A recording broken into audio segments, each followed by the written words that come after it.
بسم اللہ الرحمن الرحیم۔ خداوند عالم قرآن مجید میں ارشاد فرماتا ہے، کبھی تم نے اس پانی پر غور کیا ہے جسے تم پیتے ہو؟ اسے بادلوں سے تم نے برسایا ہے یا اس کے برسانے والے ہم ہیں؟ پانی خدا کی اتنی بڑی نعمت ہے کہ ہم اس کے ایک ایک قطرے کا بھی شکریہ ادا نہیں کر سکتے۔ ہم بغیر کھائے چند روز زندہ رہ سکتے ہیں، لیکن بغیر پانی کے زندہ نہیں رہ سکتے۔ چونکہ انسان پانی کا محتاج ہر چیز سے زیادہ تھا، اس لیے اللہ نے اپنی رحمت سے ہر جگہ بکثرت پانی انسان کے لیے مہیا کر دیا ہے۔ سمندر، دریا، تالاب جا بجا پانی سے بھرے پڑے رہتے ہیں۔ انتہا یہ ہے کہ انسان کے قدموں کے نیچے بہا پانی پھرتا ہے۔ جہاں کہیں زمین کھودتا ہے، وہیں سے پانی پھوٹ نکلتا ہے۔ خداوند عالم نے اپنے بندوں کا امتحان خوف میں، بھوک میں، مالوں میں اور جانوں کی کمی سے لیا ہے، اولاد کی کمی میں لیا ہے، لیکن پانی میں کسی کا امتحان نہیں لیا، کیونکہ وہ جانتا ہے کہ بغیر پانی کے زندہ رہنا انسان کے لیے ناممکن ہے۔ کس کی یہ طاقت ہے کہ خدا کی اس نعمت کا شکر ادا کر سکے؟ حضرت موسیٰ کے زمانے میں ایک عابد 300 برس سے خدا کی عبادت کر رہا تھا اور اس کو اس عبادت پر بڑا ناز تھا۔ ایک روز اس نے حضرت موسیٰ علیہ السلام سے کہا، جب آپ طور پر مناجات کے لیے جائیں تو خدا سے یہ معلوم کر لیں کہ اس نے جنت میں میرے لیے کیسا عالی شان مکان بنوایا ہے۔ چنانچہ حضرت موسیٰ علیہ السلام نے وقت مناجات اس عابد کا کلام پہنچایا، وحی ہوئی، اس کا جواب دے دیا جائے گا۔ چند روز بعد وہ عابد کسی ضرورت سے اپنا عبادت خانہ چھوڑ کر باہر نکلا۔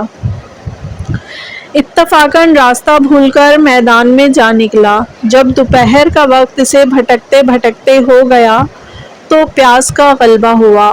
ہر طرف پانی کی جستجو کی، مگر وہاں پانی کہاں، یہاں تک کہ جان لبوں پر آ گئی۔ ناگہاں اس نے دیکھا کہ پانی کی بھری مشک لیے ایک سکا چلا آ رہا ہے۔ وہ دوڑا ہوا اس کے پاس پہنچا اور کہنے لگا، ایک بندہ خدا، پیاس سے جاں بلب ہوں، تھوڑا پانی مجھے پلا دے۔ اس نے کہا، بغیر قیمت نہ دوں گا۔ عابد نے کہا، اس کے لیے میں تیار ہوں، مانگ، کیا مانگتا ہے؟ اس نے کہا، اس پانی کی قیمت مال و دنیا نہیں، بلکہ وہ عبادت جو 300 سال کے اندر بجا لایا ہے۔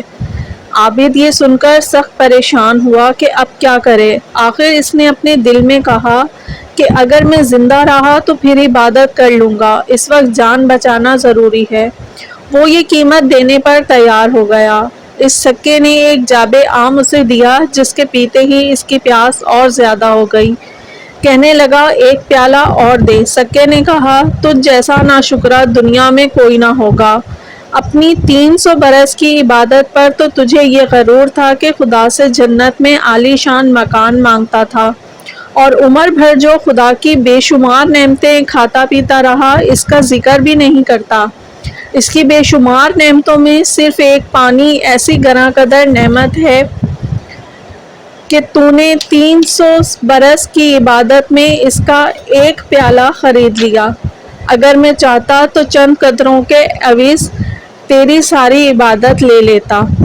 یہ سن کر وہ عابد رو پڑا۔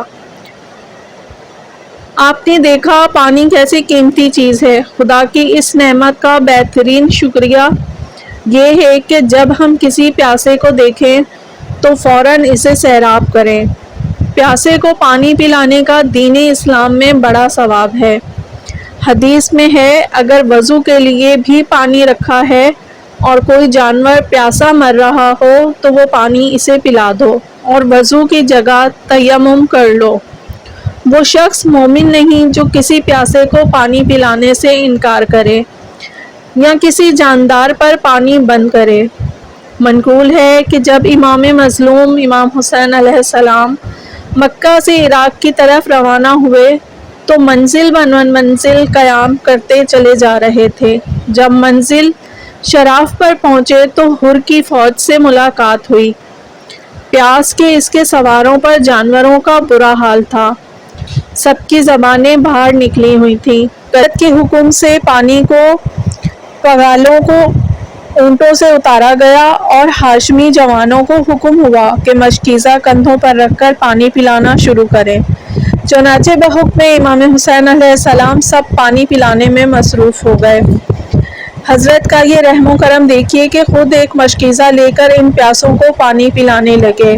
ہر ایک کو اتنا پانی پلایا کہ ان کی تشنگی بالکل فتح ہو گئی اور ان کے ہوش و حواس ٹھکانے ہوئے۔ جب سوارے سیراب ہو گئے تو پھر ایک ایک گھوڑے کو سیراب کیا۔ امام علیہ السلام کا یہ احسان فوج کوفہ کو کربلا میں یاد رکھنا چاہیے تھا، مگر ان ظالموں نے چند ہی روز بعد بھلا دیا اور سوائے حضرت حر کے کسی نے ساقی کوثر کے فرزند کی اس دریا دلی کا کچھ بدلہ نہ دیا، اور امام مظلوم اور ان کے ننھے ننھے بچے پیاس سے تڑپتے رہے اور وہ ظالم مزے سے نہر فرات کا پانی پیتے رہے۔ دنیا غور کرے، یزید کے زمانے میں کیسے مسلمان تھے، ان کو شریعت اسلام سے دور کا بھی تعلق نہ تھا۔ الغرض فرزند رسول صلی اللہ علیہ وآلہ وسلم اس منزل سے آگے بڑھے، دوسری محرم کو سرزمین کربلا پر وارد ہوئے۔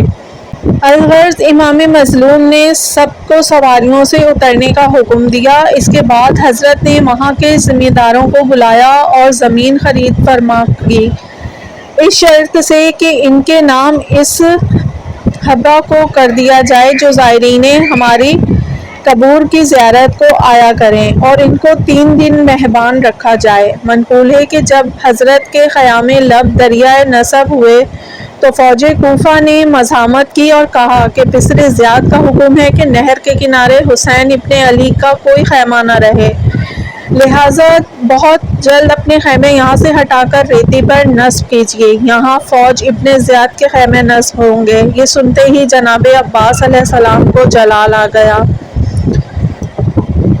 لیکن جناب زینب کو جب خبر ہوئی کہ جناب عباس کو جلال آ گیا ہے اور قریب ہی کہ تلوار چل پڑے تو وہ دوڑی ہوئی امام مظلوم کی خدمت میں آئیں۔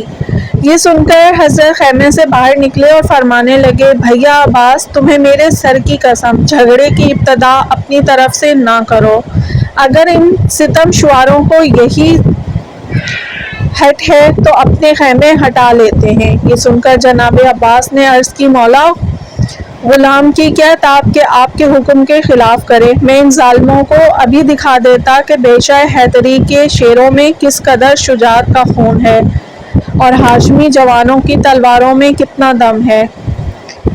الغرض جناب عباس کو سمجھا بجھا کر امام اپنے ساتھ لے آئے اور حکم دیا کہ خیموں کو یہاں سے اٹھا کر ریتی پر نصب کیا جائے۔ ابھی خیام حسینی پوری طرح نصب نہ ہونے پائے تھے کہ کوفہ و شام کی فوجیں میدان کربلا میں آنا شروع ہو گئیں اور باجوں کے شور و غل سے کربلا کی فضا گونج اٹھی۔ پسر سعد نے وہاں پہنچ کر سب سے پہلے فوج حسینی کے متعلق سوال کیا۔ کربلا کی سخت گرمی، جلتی ریت اور پانی کا قحط، روز بروز حالت تباہ ہوتی جا رہی تھی۔ بچوں کا حال سب سے زیادہ تباہ تھا۔ بار بار خیام حسینی سے التش الت۔ پسر سعد کے لشکر میں اور تو کون ایسا تھا کہ جس کے دل پر ان سوختہ جگر بچوں کی فریاد کا اثر ہوتا سوائے حضرت حر کے؟ وہ ان صداؤں کو اپنے خیموں میں سن کر تڑپ جاتے اور کف افسوس مل کر کہتے تھے، ہائے! اولاد رسول صلی اللہ علیہ وآلہ وسلم پر اس ظلم و ستم کا باعث میں ہوا، نہ میں فرزند رسول صلی اللہ علیہ وآلہ وسلم کو گھیر کر کربلا میں لاتا، نہ آج ان بے کسوں پر ظلم و ستم کے یہ پہاڑ ٹوٹتے۔ تمام رات جناب حر نے بڑی پریشانی میں کاٹی۔ ذرا خیمے میں جا کر بھائی کی حالت تو دیکھیے۔ وہ دوڑا ہوا خیمے میں آیا، دیکھا کہ حر سر جھکائے بیٹھے ہیں، چہرے کا رنگ فاق ہو گیا ہے، صورت پر انتہائی ہراس ہے، بدن رہ رہ کر کانپ رہا ہے۔ پاس جا کر کہا، اے حر، یہ تیرا حال کیا ہے؟ بہادر لڑائی سے اتنا نہیں ڈرا کرتے، مجھے تعجب ہے کہ ایک مختصر سی فوج سے تم اس قدر خائف بن رہے ہو۔ حر نے آنکھوں میں آنسو صاف کر کے کہا، آئیے خیمے سے کچھ دور میرے ساتھ چلیے تاکہ پریشانی کی اصل وجہ بتاؤں۔ غرض کے دونوں بھائی خیام حسینی کی طرف بڑھے۔ جب تھوڑا فاصلہ رہ گیا تو جناب حر ٹھہر گئے اور اپنے بھائی سے کہا، ذرا کان لگا کر سنیے تو یہ شور و غل کیسا ہے اور کیا آوازیں آ رہی ہیں؟ بھائی نے کچھ دیر سن کر کہا، یہ تو صاف پیاسے بچوں کی صدائیں التش التش سنائی دے رہی ہیں۔ حر نے کہا، بس اسی چیز نے میرے کلیجے کو گرما دیا ہے۔ اولاد رسول صلی اللہ علیہ وآلہ وسلم اور 3 روز سے پیاسی ایسی زندگی پر لعنت ہے۔ اس پانی پینے پر آخر ہم روز حشر رسول خدا صلی اللہ علیہ وآلہ وسلم کو کیا منہ دکھائیں گے؟ الغرض بقیہ رات ان چاروں خدا پرستوں نے انتہائی بے چینی میں بسر کی۔ جب صبح کا تارا چمکا اور تاریکی شب دور ہوئی تو امام مظلوم نماز صبح ادا کر کے بہن کے خیمے میں تشریف لے گئے۔ دیکھا جناب زینب مصلی پر بیٹھی دعا کر رہی ہیں کہ بار الہ میرے بھائی کی جان کا محافظ تو ہی ہے، اب پنجتن میں ایک دم حسین کا رہ گیا ہے۔ یہ سن کر امام مظلوم بے چین ہو گئے۔ میں سمجھ رہی ہوں کہ آپ سے دوامی جدائی کا وقت قریب آ گیا ہے اور اس باغ کی بہار ختم ہو رہی ہے۔ الغرض تعلیم و صبر و ضبط فرما کر حضرت خیمے سے باہر تشریف لائے اور اپنے چھوٹے سے لشکر کو ترتیب دینے لگے۔ ادھر حر نے ماں اپنے ساتھیوں کے بعد نماز صبح لشکر امام کی طرف آنے کا قصد کیا۔ چاروں بہادر اپنے اپنے گھوڑوں پر بیٹھے اور بہت جلد لشکر پشت سے نکل گئے۔ جب امام مظلوم نے ان 4 بہادروں کو آتے دیکھا تو جناب عباس سے فرمایا، بھیا حر آ رہا ہے، تم میرے مہمان کے استقبال کو جاؤ۔ چنانچہ جناب عباس علیہ السلام گھوڑے پر سوار ہو کر چلے۔ حر نے قمر بنی ہاشم کو آتا دیکھا تو اپنے گھوڑے سے اتر پڑے اور ہاتھ جوڑ کر کہا، اے ابو الفضل عباس، میں گناہ گار ہوں، میری خطا فرزند رسول صلی اللہ علیہ وآلہ وسلم سے معاف کروا دیجیے۔ حضرت عباس علیہ السلام نے حر کو سینے سے لگا لیا اور کہا، اے حر غم نہ کرو، فرمایا فرزند رسول ایسے نہیں ہیں کہ تمہاری خطا معاف نہ کریں، وہ تمہارے آنے کے منتظر ہیں۔ جناب عباس حر کو امام حسین کے پاس لے گئے۔ امام حسین نے حر کو اپنے سینے سے لگا لیا۔ حر نے فرط مسرت سے امام مظلوم کے قدم چوم لیے اور عرض کی، مولا ان قدموں ہی کے وسیلے سے اس گناہ گار کو نجات حاصل ہوگی۔ منقول ہے کہ جب حضرت زینب سلام اللہ علیہا کو حر کے آنے کا حال معلوم ہوا تو وہ بے حد خوش ہوئیں اور حضرت فضہ کو بھیج کر حر کو قریب تر خیمہ بلایا اور فرمایا، اے حر، تجھ پر رحمت خدا ہو کہ تو نے اس عالم غربت و مصیبت میں میرے مظلوم بھائی کا ساتھ دیا۔ اے حر، زینب کی سخت ندامت ہے، تجھ جیسے عزیز مہمان کی کچھ خاطر نہیں کر سکتی۔ حر نے عرض کی، شہزادی کونین، میری گردن ندامت سے جھکی جاتی ہے۔ اس مصیبت کا باعث کاش میں نہ ہوتا، نہ میں فرزند رسول کو یہاں لاتا، نہ آل رسول اس بلا میں گرفتار ہوتی۔ خدا سے دعا ہے کہ وہ میرے گناہ معاف کر دے اور مجھے یہ توفیق دے کہ میں اپنی جان امام کے قدموں پر نثار کروں۔ اس کے بعد امام مظلوم سے اجازت کار چاہی۔ حضرت امام حسین نے فرمایا، اے حر، اتنی جلدی نہ کرو، ابھی تم آئے ہو، اتنی جلد تم سے مفارقت کیوں کر گوارا ہو؟ عرض کی، مولا میرا دل حد درجہ مشتاق شہادت ہے، للہ اب مجھے نہ روکیے۔ الغرض حر اجازت کار زار لے کر میدان میں آئے اور دشمنوں سے اپنا مقابل طلب پسر سعد کے لشکر سے جو آتا گیا، حر اسے قتل کر کے زمین پر گراتے گئے، یہاں تک کہ تھوڑے عرصے میں 32 آدمیوں کو داخل جہنم کر دیا۔ پسر سعد نے یہ حال دیکھ کر اپنے لشکر کو حکم دیا کہ یکبارگی اس شیر پر ٹوٹ پڑو اور ہر طرف سے وار کرو۔ چنانچہ بہت سے بزدل ٹوٹ پڑے۔ ایک ملعون نے دل پر نیزہ مارا اور خون کا فوارہ جناب حر کے سینے سے نکل پڑا اور جناب حر کا اپنا دم نکلتا ہوا محسوس ہوا۔ الغرض امام مظلوم حضرت عباس علیہ السلام اور حضرت علی اکبر کو ساتھ لے کر اس مقام پر پہنچے جہاں جناب حور زخمی تھے۔ امام حسین نے فرمایا، اے حور، ایک نظر آنکھیں کھولو اور مجھے دیکھو۔ جب یہ صدا حور کے کان میں پہنچی تو غش سے آنکھیں کھول دیں۔ امام علیہ السلام نے فرمایا، اے حور، کیا حال ہے؟ عرض کی، مولا، اب وقت آخر بات کرنے کا یارہ نہیں۔ یہ کہہ کر حور کا منکر ڈھل گیا اور اس کا دم سیدنا حضرت امام حسین علیہ السلام کی آغوش میں نکل گیا۔